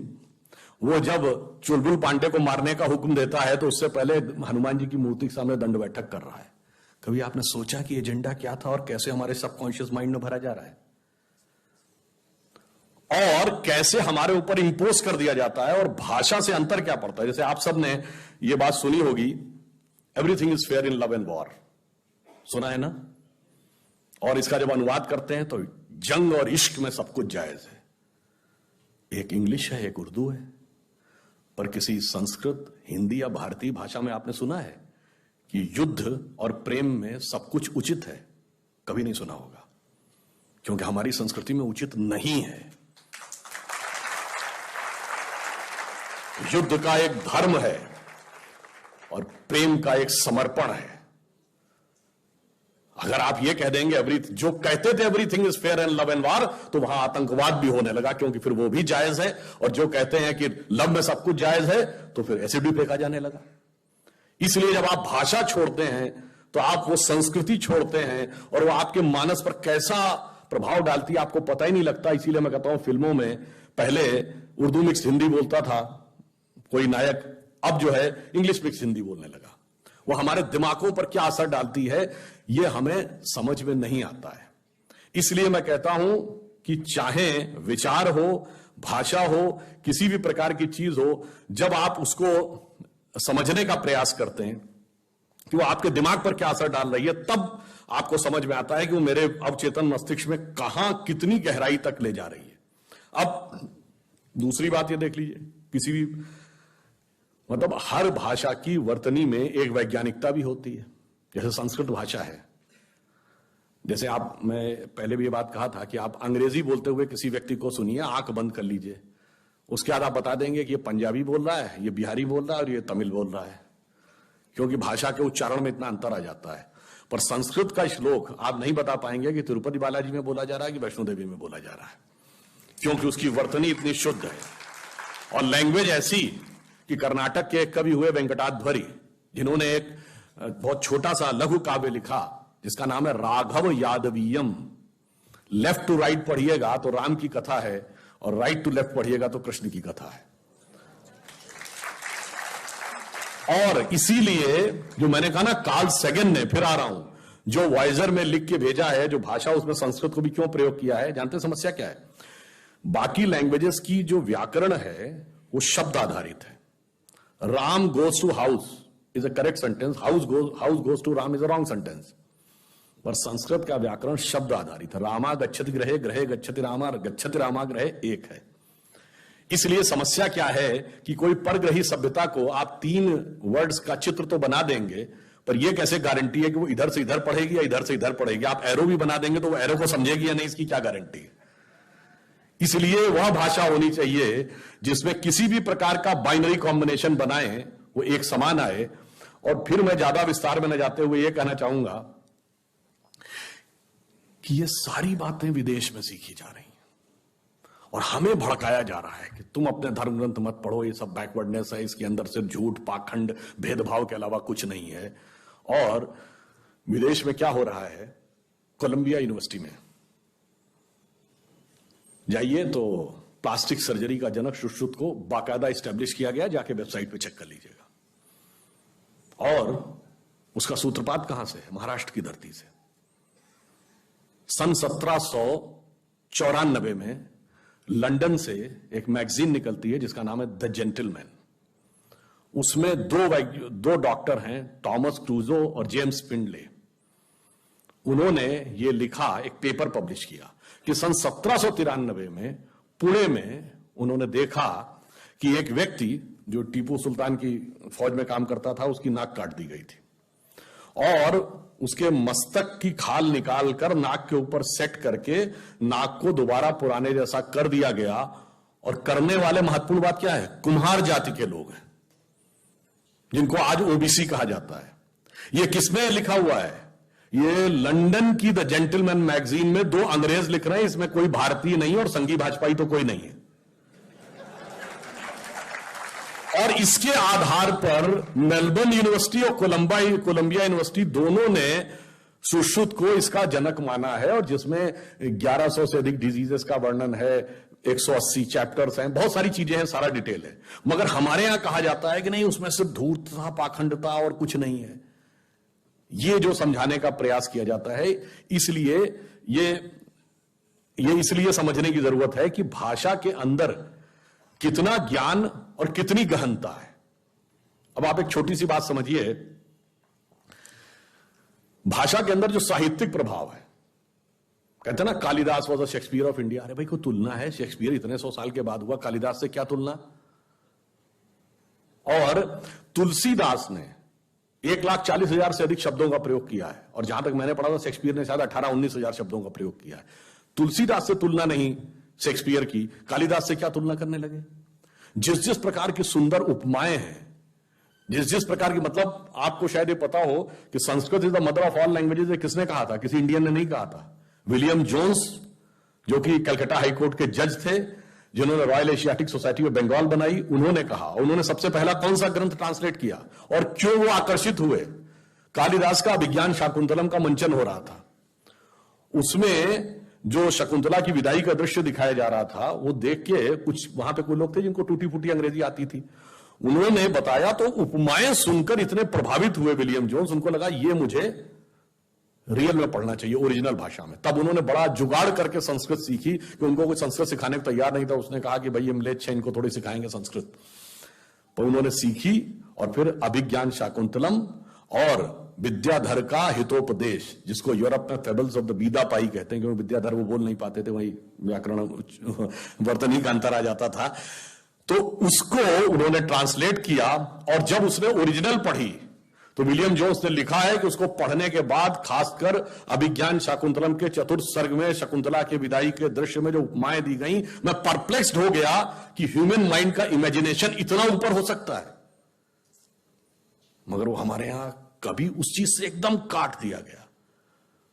मैंने एक, मतलब मुझे पूरी कविता नहीं याद है, कहा जाता है कि कालिदास अंतिम समय में जब वो श्रीलंका गए, एक जनश्रुति है, तो वो एक गणिका के यहां चले गए थे। उसने कहा राजा ने वो दी है समस्या पूर्ति, तो उसमें कविता बनानी होती थी। तो राजा ने समस्या पूर्ति ये दी थी, कमले कमलोत्पत्ति श्रूयते न तो दृश्यते, यानी कमल के ऊपर कमल उगता है, ये सुना जाता पर दिखाई तो नहीं पड़ता। कालिदास ने कहा बस, वो पूरी कविता मुझे नहीं याद है, उन्होंने एंड यहां पर किया कि पहली लाइन थी कमले कमलोत्पत्ति श्रूयते न तो दृश्यते, अंत में उन्होंने कहा बाले तब मुखाम्बुजम कस्मिद इंदीवरद्वयम। अंबुज कहते हैं कमल को। यदि यह नहीं दिखाई पड़ता तो तुम्हारे कमल रूपी मुख के ऊपर दो कमल रूपी नयन कैसे दिखाई पड़ रहे हैं? अब बताइए किस ढंग से उन्होंने उस पूरी समस्या पूर्ति को कर दिया। मतलब मैं आज की पीढ़ी के लिए कहता हूं, मतलब मैं तो कह रहा हूं भैया, तुमको बहुत प्यार मोहब्बत और इसकी बात आती है तो तुमको क्या याद आता? लैला मजनू, सीरी फरहाद, सलीम अनारकली, जोधा अकबर, यही याद आते हैं मेरे भाई। अगर उसमें भी पढ़ना है पढ़ लो दुष्यंत शकुंतला की कहानी, स्वप्न वासव दत्ता, राजा उदयन और वासव दत्ता, चंद्रापीड़ की कथा, और जिस जिस प्रकार की उसमें कथाएं हैं। अगर आप मालविका अग्निमित्रम, अग्निमित्र और मालविका की प्रेम कथा, मैं दावे के साथ कहता हूं कि जिसको आप शेर व शायरी कह के बहुत प्रभावित हो जाते हैं, ये उसके आगे कुछ नहीं लगेगी, इतनी गहरी उपमाएं उसके अंदर है। तो मैंने इसलिए कहा साहित्य हो, विज्ञान हो, राष्ट्रवाद हो, सबके साथ किस प्रकार से जोड़ा जाता है। और देखिए जोड़ने में तोड़ने के तत्व कहां पे खोजे जाते हैं। मैं जब पहली बार यहां आया 2005 में, भाजपा की राष्ट्रीय परिषद थी मुंबई में, 31 दिसंबर 2005 को वो समाप्त हुई। तो अंत में प्रमोद महाजन जी ने वो यहां का बड़ा प्रख्यात जो नाटक है, जो हर जगह दिखाया जाता है, जानता राजा, उसका मंचन किया। और जानता राजा के अंत में क्या बोला जाता है? अंतिम वाला छंद याद है? इंद्र जिमी जम्ब पर, बाड़व सुअंब पर, रावण सदम्ब पर, रघुकुल राज है। ये शिवाजी के राज्य के बारे में। इसका अर्थ आप लोगों को पता हो तो आपको उसकी फिर ध्वन्यात्मक कहते हैं, इंद्र जिमी जम्ब पर। जिम्भासुर एक वृत्तासुर था ना, इसको इंद्र ने हराया था। जैसे इंद्र वृत्तासुर पर, इंद्र जिमी जम्ब पर, बाड़व सुअंब पर, बड़वानल कहते हैं समुद्र की आग, समुद्र की अग्नि के ऊपर समुद्र, रावण सदम्भ पर, अहंकारी रावण पर, रघुकुल राज है।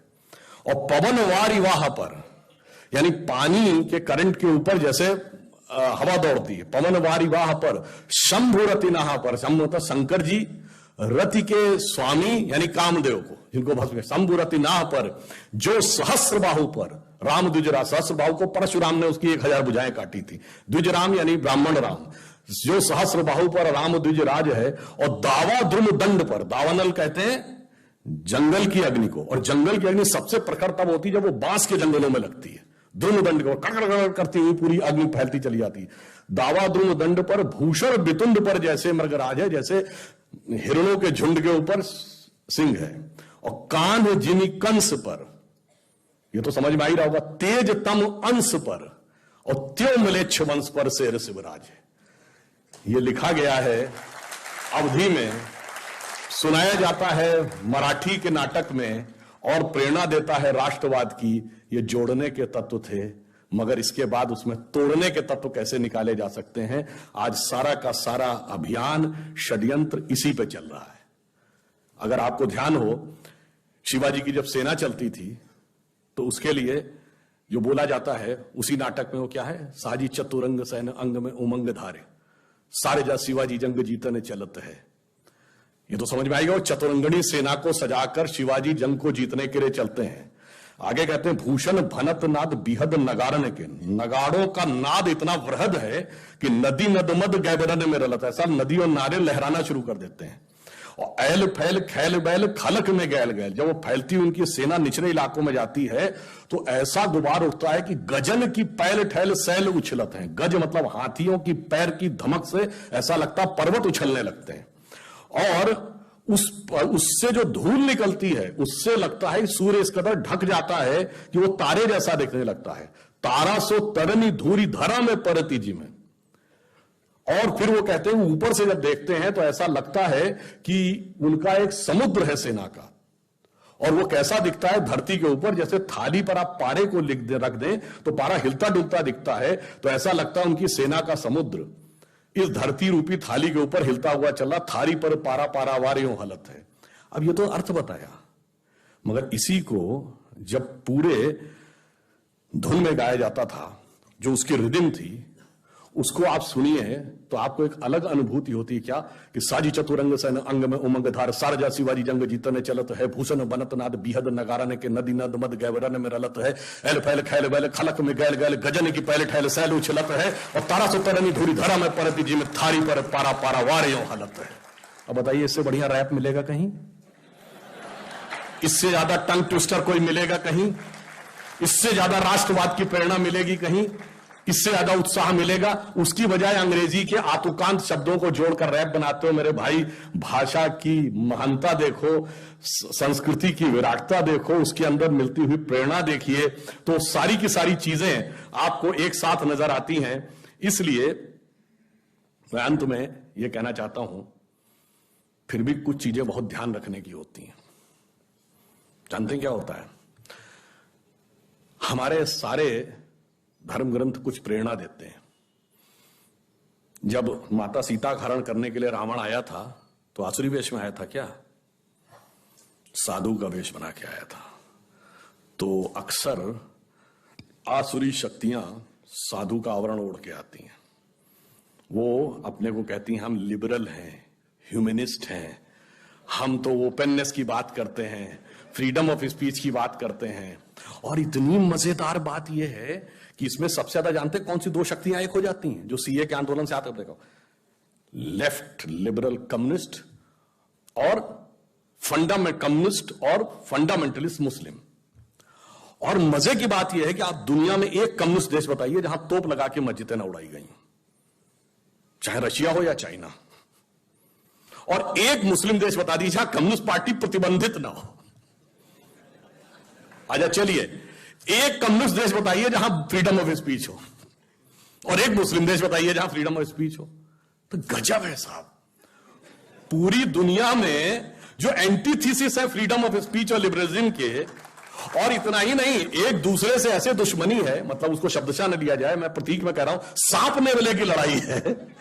वो यहां पे आके एक होके हमको लेफ्ट लिबरल होने का ज्ञान देते हैं। इसे ही कहते हैं कि कैसे आवरण में धर कर आता है और आपसे कहता है मर्यादा की सीमा के बाहर आ जाओ लक्ष्मण रेखा के। और गलती से कोई चला जाए तो बस फिर क्या गति होती है? तो रावण के चंगुल में जाना पड़ता है। इसीलिए, और वो चीज क्या है, अब एक और बात समझिए, एक दूसरे प्रकार का भी रावण आ रहा है जिसे समझना चाहिए। थोड़ा सा विषय लेके बताना चाहता हूं। ये रावण के 10 ही सिर क्यों थे? 8 या 12 क्यों नहीं? 20 या 25 क्यों नहीं? और एक सर कटता था, दूसरा क्यों उगाता था? और अगर 10 ही सिर थे तो उसका नाम दशानन क्यों था? 10 मुख वाला क्यों था? 10 शीश, 10 ग्रीव, 10 कंधर, 10 उदर क्यों नहीं था? एक्चुअली में रावण के 10 सिर 10 इंद्रियों के प्रतीक हैं, और दशानन इसलिए कि 10 इंद्रियों की खुली हुई बहिर्मुखी पिपासा, the extrovert tendency of all the 10 senses. एक सर कटेगा, दूसरा उगाएगा। इसका अर्थ क्या हुआ कि एक किसी इंद्रिय की इच्छा पूरी करो, immediately it will replace by other, even God can not stop it. इसलिए यानी क्या है, वही जो आजकल कंज्यूमरिज्म, मार्केटिज्म बच्चों को पढ़ा रहा, दिल मांगे मोर और चाहिए, हर गाड़ी भी चाहिए, ये भी चाहिए, तो 3 प्रकार की ड्रेसेस चाहिए, 6 प्रकार की स्ट्रिप्स चाहिए, जूते अलग प्रकार के चाहिए, फिर ये भी खाने में चाहिए, 56 प्रकार की आइसक्रीम चाहिए, वगैरह वगैरह। और वो 10 इंद्रियों, और उसको कभी समाप्त नहीं हुआ, एक सर कटेगा दूसरा उगाएगा। जिस दिन आपके पास कार आएगी, आपको बड़ी कार की चाह हो जाएगी, फिर मर्सिडीज, फिर BMW, फिर प्राइवेट जेट, और प्राइवेट जेट में भी सुपरसोनिक जेट, और फिर पता नहीं क्या क्या होता रहेगा, उसका कोई अंत नहीं रहेगा। तो आखिर में उसको समाप्त कौन करेगा? धर्म की स्थापना कैसे होगी? राम समाप्त करेंगे। राम शब्द का अर्थ है रमन्ते इति रामा। रम शब्द का अर्थ होता है रमना, किसी में सेटिल होना, रमणीक स्थान, रमता जोगी। रमन्ते इति रामा वह तत्व जिसमें सारा संसार सेटिल्ड है, the element in which the entire universe is beheld, वह एब्सोल्यूट एलिमेंट है राम। और राम के पिता कौन है? दशरथ। जब 10 इंद्रियों को रथ लेंगे तो हृदय में वो एलिमेंट पैदा होगा जो 10 इंद्रियों की बहिर्मुखी पिपासा को नष्ट करेगा। तो रावण कई प्रकार से आ रहा है, वो लेफ्ट लिबरल बन के भी आ रहा है, और वो बनकर, और देखिए कितनी मजेदार बात है, महिला एक्टिविस्ट जो लेफ्ट लिबरल थी, जो मिनी स्कर्ट पहनने को लेकर तो बहुत आक्रामक हो जाती थी, और वही हिजाब के साथ खड़ी थी, बुर्के के साथ। मतलब इससे बड़ा आप डाइकोटोमी ऑफ द कैरेक्टर नहीं देख सकते। और इतना ही नहीं, वो ट्रिपल तलाक और हलाला के भी पक्ष में खड़ी हुई थी।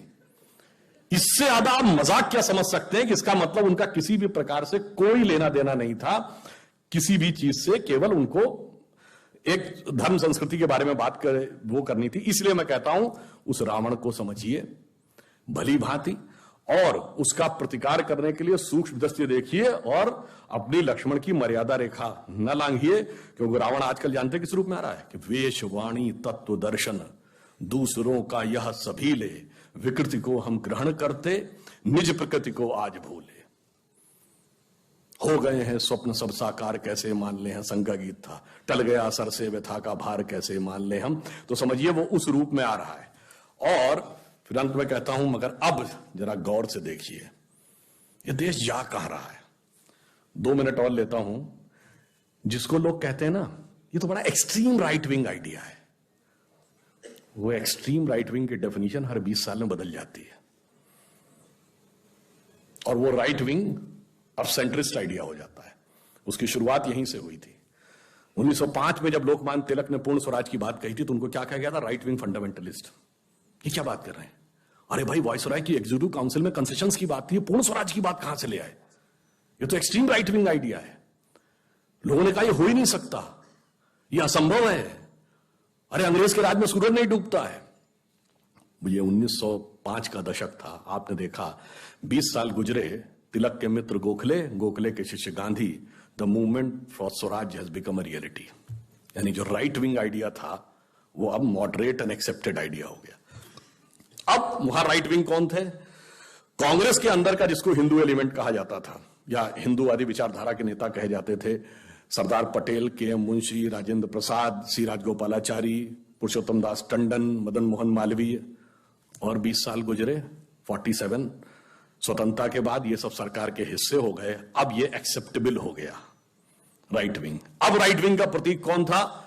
श्यामा प्रसाद मुखर्जी, दीनदयाल उपाध्याय, जो सांस्कृतिक राष्ट्रवाद की बात कर रहे हैं 50 के दशक में।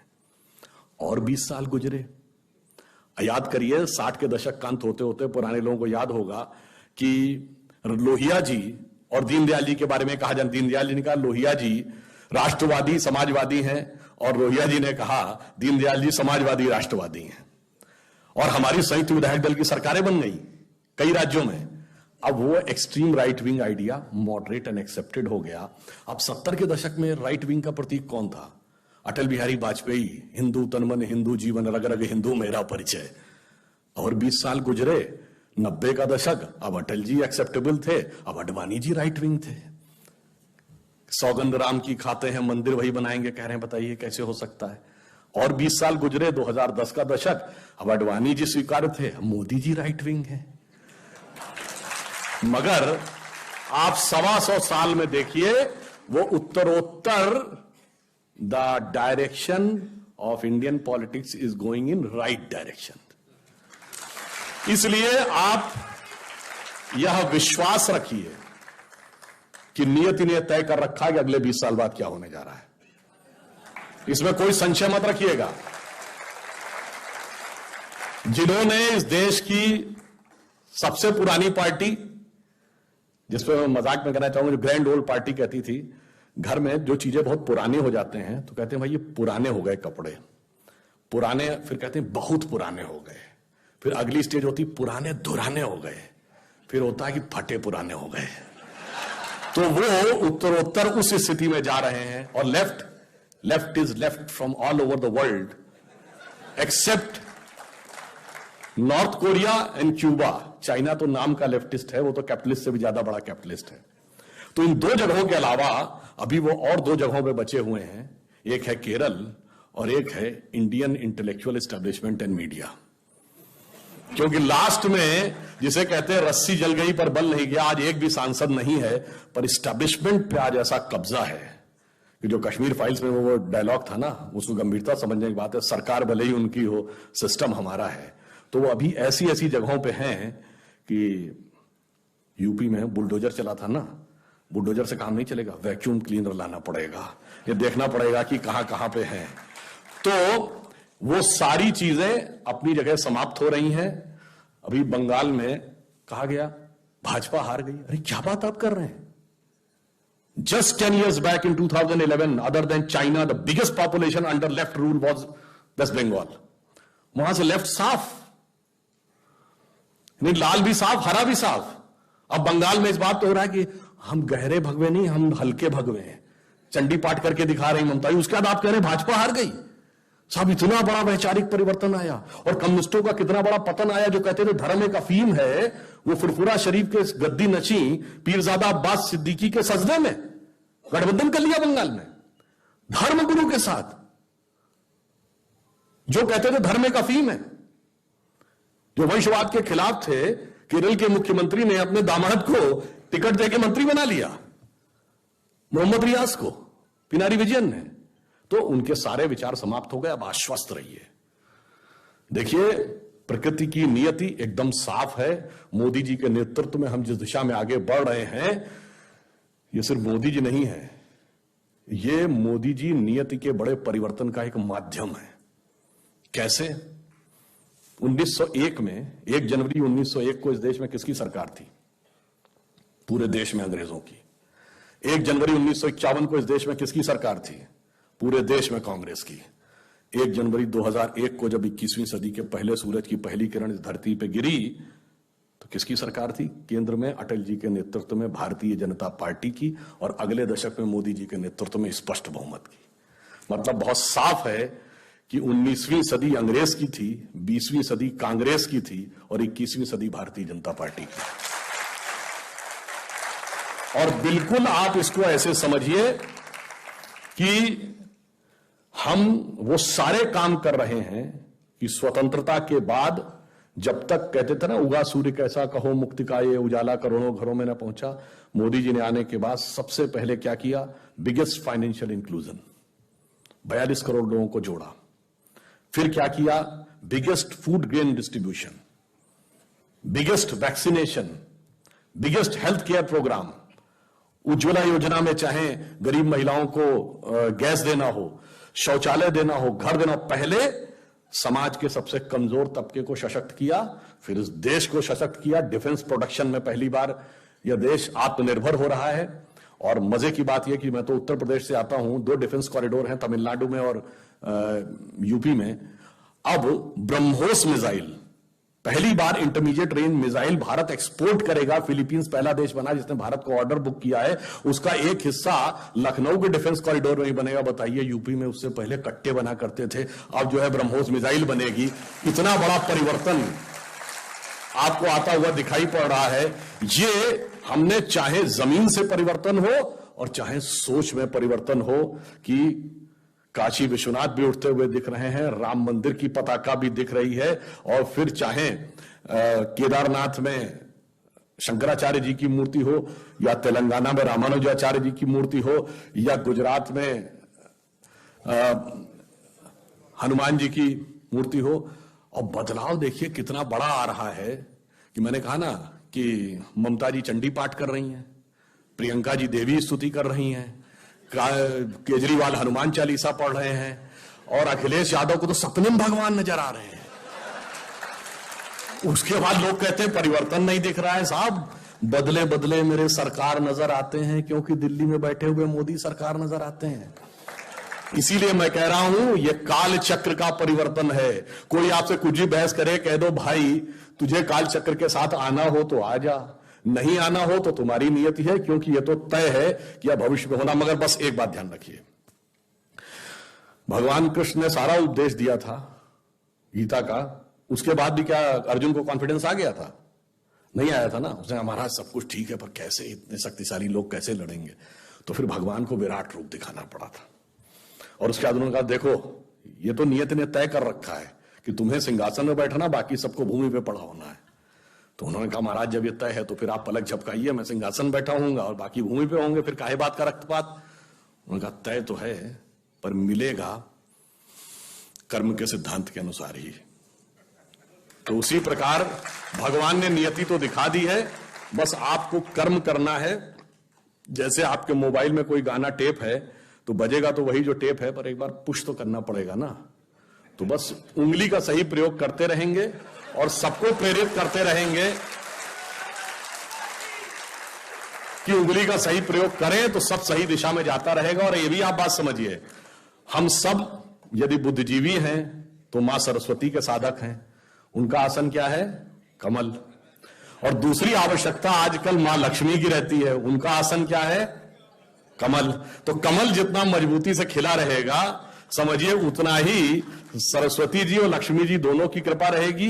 तो इसमें आप इसको विधिवत समझिए। और एक और जो परिवर्तन आया देश में वह भी समझिए कि इससे पहले हमें सॉफ्ट स्टेट माना जाता था। हमें यह माना जाता था कि मतलब दुनिया में कहीं होता है बड़ा ताकतवर छोटे कमजोर को सताता है, यहां छोटा कमजोर हमको सताता था, हम सिर्फ ये कह रहे थे मुझे सताया जा रहा है। अब मोदी जी ने आने के बाद वो खत्म कर दिया और उन्होंने दिखा दिया कि द एरा ऑफ इंडिया जो सॉफ्ट स्टेट इज ओवर। चाहे सर्जिकल स्ट्राइक हो या बालाकोट हो, जो परिवर्तन आया वो इतना बड़ा परिवर्तन आया कि पहली बार पाकिस्तान की नेशनल असेंबली में इमरान खान ने कहा कि जो बालाकोट में इन्होंने किया उससे ज्यादा खौफनाक करना चाह रहे हैं। याद करिए, शाह महमूद कुरैशी ने कहा कि आर्मी चीफ, ये पाकिस्तान के नेशनल असेंबली में बोला है कि आर्मी चीफ आए और उनके पैर कांप रहे थे, उन्होंने कहा खुदा का वास्ता अभिनंदन को वापस कर दीजिए वरना शाम तक इंडिया अटैक कर देगा। इतना बड़ा परिवर्तन कभी देखा था? ये क्यों हुआ? क्योंकि हमने भगवान के सब रूपों की आराधना की है। वो रूप क्या है? बहुत दिन हम सुने थे, ठुमुक चलत रामचंद्र बाजत पैजनिया, ये हम लोगों ने सबने बचपन में ये सुना है। हमने वो भी रूप देखा, तो अब जरूरत पड़ने पे तो ये भी रूप दिखेगा कि धमक चलत रामचंद्र हालत लंकनिया। इसलिए सब कुछ तय है, आश्वस्त रहिए। और हमारे पास नियति ने एक ऐसा नेतृत्व भी दे रखा है मोदी जी के रूप में, जिसने यह प्रण लिया है और आप सब उस प्रचारक जीवन में हैं। मैं ये कह के बात समाप्त करता हूं कि भगवान शंकर, आजकल ज्ञान व्यापी का विषय ही चल रहा है, भगवान शंकर ने तो कंठ धारण करके, कंठ में विष धारण करके जगत का कल्याण किया था। और तो शायद उन्हीं का व्यक्तित्व हम सबको प्रेरणा देता है कि मैं मधु से अनभिज्ञ आज भी जीवन भर विषपान किया है। ये संघ की कविता हम सबको याद होगी और लिखी अटल जी ने, ये और भी प्रासंगिक हो जाती है। और चरितार्थ मोदी जी कर रहे हैं कि मैं मधु से अनभिज्ञ आज भी जीवन भर विषपान किया है, किया नहीं विध्वंस विश्व का आजीवन निर्माण किया है। वनवासी हूं दीन दुखी मानव के दिल में रहता हूं, सन्यासी हूं पर वैभव से दुनिया की झोली भरता हूं। शूल भरे कंटक पथ पर जीवन भर अभियान किया है, किया नहीं विध्वंस विश्व का आजीवन निर्माण किया है। और उसके साथ अब इसे हिंदू कह लीजिए या हिंदुत्व कह लीजिए, एक दूसरा पक्ष भी है कि प्रलयंकर हूं महाकाल बन पापों का अवसान किया है, किया नहीं विध्वंस विश्व का आजीवन निर्माण किया है। इसलिए मैं ये कहते हुए अपना निवेदन समाप्त करता हूं कि हमारा स्वर्णिम भविष्य प्रतीक्षा कर रहा है। गौरवशाली अतीत हमें प्रेरणा दे रहा है। गौरवशाली था भूत, भविष्य भी महान है अगर संभालें आप उसे जो वर्तमान है। धन्यवाद।